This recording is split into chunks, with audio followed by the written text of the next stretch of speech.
اس میں شرکت کر رہے ہیں اور حق کے راستے کو اختیار کیے ہوئے ہیں اور حق کی طرف چل رہے ہیں۔ ابھی تک آپ نے مسلسل ذاکروں کے خطاب کو سنا ہے، مسلسل سنتے رہے ہیں اور سبھی کے بیانات سماعت فرماتے آئے ہیں۔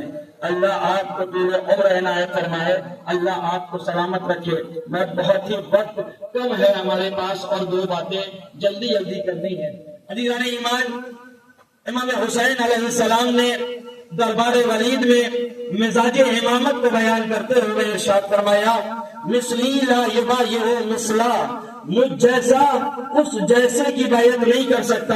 گویا امام حسین علیہ السلام نے وقت کے یزید کو بتانا چاہا ہے کہ ہر دور میں، ہر زمانے میں ایک یزید پیدا ہوگا، یزیدیت مزاج لے کے پیدا ہوگا، لیکن ہر دور میں جب یزیدیت مزاج پایا جائے گا وہی اسی دور میں 85 سال کا بزرگ بھی مزاج حسینیت کو لے کر اترے گا اور آواز دیتا ہوا نظر آئے گا۔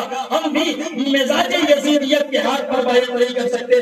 عزیزان گرامی، یہ ہم نے جملہ بڑا خوبصورت جملہ سنا ہے اور ہمیشہ یہ جملہ سنتے چلے آئے ہیں، لیکن امام حسین علیہ السلام نے دربار ولید میں تنہا یہی جملہ ارشاد نہیں فرمایا، بلکہ اس سے پہلے امام حسین علیہ السلام نے 8 جملے ارشاد فرمائے ہیں اور بیان فرمایا، انا اہل بیت النبوہ ومعدن البسالہ ومختلف الملائکہ ومحل الرحمہ وبنا فتح اللہ وبنا یقین۔ اور اس کے بعد سے امام حسین علیہ السلام نے یہ جملہ کہا، من ہوا یزید، کس یزید کی بات کرتے ہو، کس یزید کی بیعت کی بات کرتے ہو، ہم کس یزید کی بیعت کریں۔ ایک مرتبہ امام حسین علیہ السلام نے یہی جملہ کہا، ہوا رجل فاسق، ہوا شارب للخمر، ہوا معلن بالفسق، ہوا قاتل النفس المحرمہ۔ تم کس یزید کی بات کر رہے ہو؟ کون یزید؟ وہ یزید جو فاسق ہے، کون یزید جو فاجر ہے، کون یزید جو شراب پینے والا ہے، کون یزید جو جوا کھیلنے والا ہے،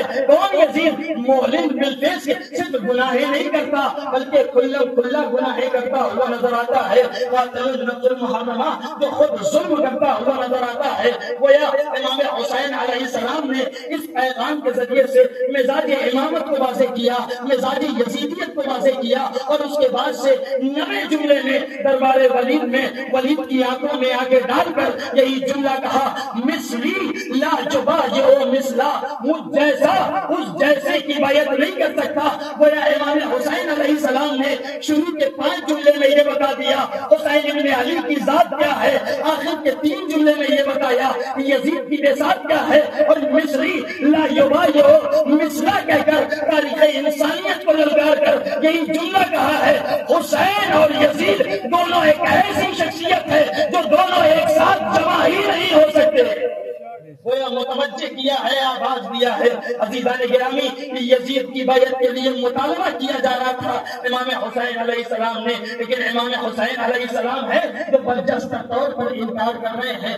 اس دور دیکھیے، یزید کا وقت دیکھیے، یزید کا دور دیکھیے، کون یزید کس دور میں زندگی گزار رہا تھا؟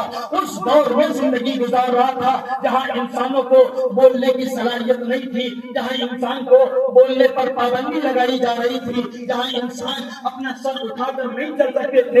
اس وقت امام حسین علیہ السلام نے قیام کر کے بتایا اور انسانوں کو انسانیت جیسی تعلیم دی، انسانوں کو بولنا سکھایا، انسانوں کو اٹھنا سکھایا، انسانوں کو سربلندی کے راستے پہ چلنا سکھایا، انسانوں کو حق کا راستہ بتایا اور بتایا جہاں بھی حق کا راستہ ہو تم اپنے دامن سے حق کو منسلک رکھنا، تم نجات پاتے ہوئے نظر آؤ گے، کامیاب و کامران ہوتے ہوئے نظر آؤ گے۔ عزیزان گرامی، آپ غور کریں، خود یزید ہے جو جگہ جگہ پر اس کی بیعت ہو چکی ہے، دنیا کے آخری حصے میں دنیا کی جگہ جگہ پر یزید کی بیعت ہو چکی ہے، لیکن امام حسین علیہ السلام کی بیعت کا مطالبہ کر رہا ہے۔ وہ لفظوں کو بدل کر یوں کہا جا سکتا ہے کہ دنیا کی تمام بیعت ایک طرف، حسین ابن علی کی تنہا ایک بیعت ایک طرف۔ یہ کیسے ممکن تھا کہ ایک طرف عین نجاست ہے، ایک طرف مرکز طہارت ہے، ایک طرف باطل ہے، ایک طرف حق ہے؟ یہ کیسے ممکن تھا کہ عین طہارت عین نجاست کے ہاتھ پر بیعت کر لے؟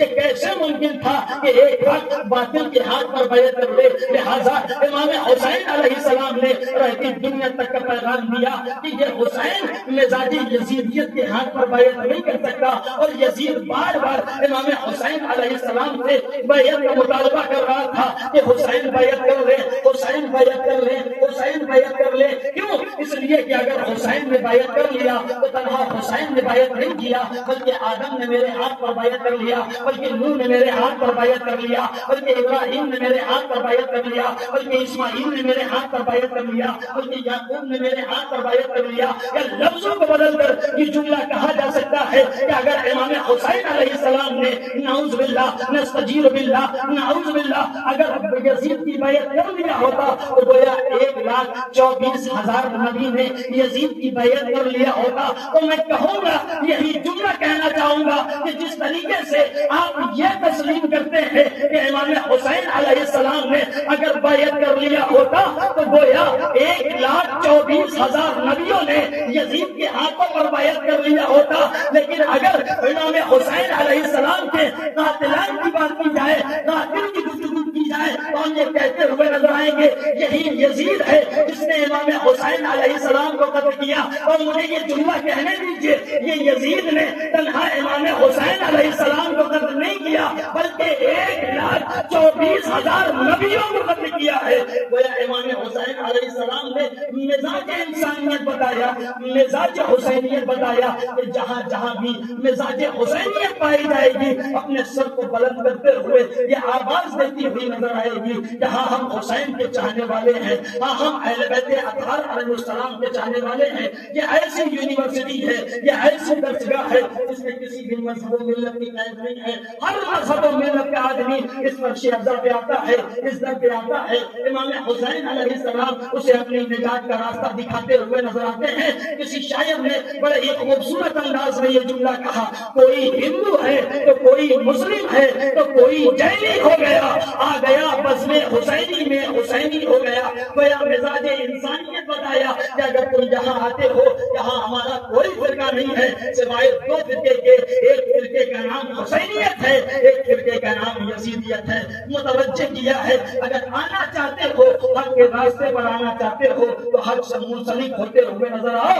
اگر تم حق کے راستے سے منسلک ہو جاؤ گے تو تمہاری دنیا کامیاب ہو جائے گی، تمہاری آخرت کامیاب و کامران ہوتی ہوئی نظر آئے گی۔ اور عزیزان گرامی، آپ دیکھیں آزاداران مظنون کربلا جب بھی یہاں پر بیٹھے ہوئے ہیں، ہر انسان کے تن پر ایک سیاہ لباس ہے۔ یہ سیاہ لباس نہیں ہے بلکہ آپ کی ایک آئیڈینٹی ہے۔ وہ یہ بتایا جا رہا ہے کہ ہر جب بھی تم کالجز میں جاتے ہو، یونیورسٹی میں جاتے ہو تو اس کالجز کا ایک یونیفارم دیا جاتا ہے، ایک لباس دیا جاتا ہے۔ جب انسان کو اسٹوڈنٹ میں جب وہاں رہتا ہے تو وہ اپنا یونیفارم لے کر آتا ہے، جب کوئی منصب پہ آتا ہے یا کوئی عہدے پہ آتا ہے تو اسے ایک لباس دیا جاتا ہے۔ جب انسان اس درسگاہ میں آتا ہے تو یہ امام حسین علیہ السلام کے کالے لباس یونیفارم کی شکل میں ہے، اور یونیفارم کی شکل میں یہ انسانوں کو بتایا جائے، انسانوں کو للکارا جائے کہ یہ وہ عزادار ہے۔ جب ان کا وقت کا امام تلوار اٹھاتا ہے تو ید اللہ کہلاتا ہے،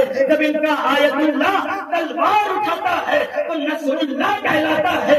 جب یہ اپنے لباس میں چھا جاتے ہیں تو ان کی ایک قوم بن جاتی ہے اور وہ ایک سب حزب اللہ کی شکل میں سامنے آتی ہے۔ متوجہ ہوئے آپ؟ گویا انسانیت کو بتانے کا معیار بتانا چاہیے۔ جب بھی ہم کسی بھی انسان سامنے جائیں تو ہم یہ آواز دیتے ہوئے نظر آئے، ہم وہ عزادار ہیں جو ہمیشہ ظالم کے خلاف رہے ہیں، مظلوم کی حمایت کرتے ہوئے نظر آئے ہیں۔ وآخر دعوانا ان الحمدللہ رب العالمین۔ جزاک اللہ آپ نے مقررہ وقت میں تقریر کیا۔ اب میری گزارش ہے حضرت الاسلام والمسلمین مولانا سید ذوالفقار